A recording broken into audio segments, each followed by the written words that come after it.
If we're talking about the childhood in Palestine, especially in Gaza, they've been for so long, since 1948, under a huge threat and ongoing occupation and ongoing trauma and the humiliation and dehumanization.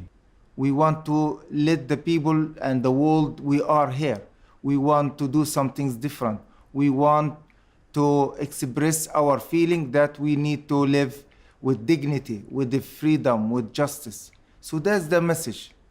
And if you check now to compare the children in the first Intifada and the children now in the Great March of Return, you adding hugely the economic problems. It's disaster. People living in like emergency 24 hours. Nobody can live. And imagine these children, even their immune system, their psychological, how much they can take inside. They want to do some things. So I think this is need to be addressed, not just in terms of like mental health aspects. Legal advocacy needs to be, these children need to be saved, protected, and this is in the human rights. They need, like, they want their right for education, their right to live with their parents, they want right to get their medication. All of these things, it's not there in Palestine under the occupation, especially in Gaza. So that's the message from the children. So these children, they said, no, we are not just, we don't need the world to look us as a victim. They said, no, we are a survivor. We want to, our rights to everyone hear about it. The way of the Israeli reacted, it's a hugely brutal, and it's like, look for the bullet they use it. It's make a huge damage to these children, and you can see there's quite a good number of these children lost their limbs.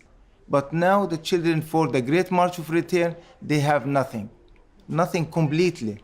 Everything's around them, it's collapsing. And if you remember what is the United Nations report said, Gaza by the 2020 will be unlivable. We are living this moment, even before coming 2020. Well, this is alarming. What we found since I come to the University of Hertfordshire and did my research, I found 41% of the children, they suffer from post-traumatic stress disorders. That's 2006. And now we're talking after 3 wars and after now 12 years under the siege. And these children now, recently last year, 2018, I found more than 90% of these children, double, suffer from psychological issues, which we call it in terminology, post-traumatic stress disorders. But for these children, it's not just only post-traumatic stress disorders, it's ongoing traumatic stress disorders. And these children, there's depression, there's bedwetting, they can't, some of them, they feel like they can't sleep.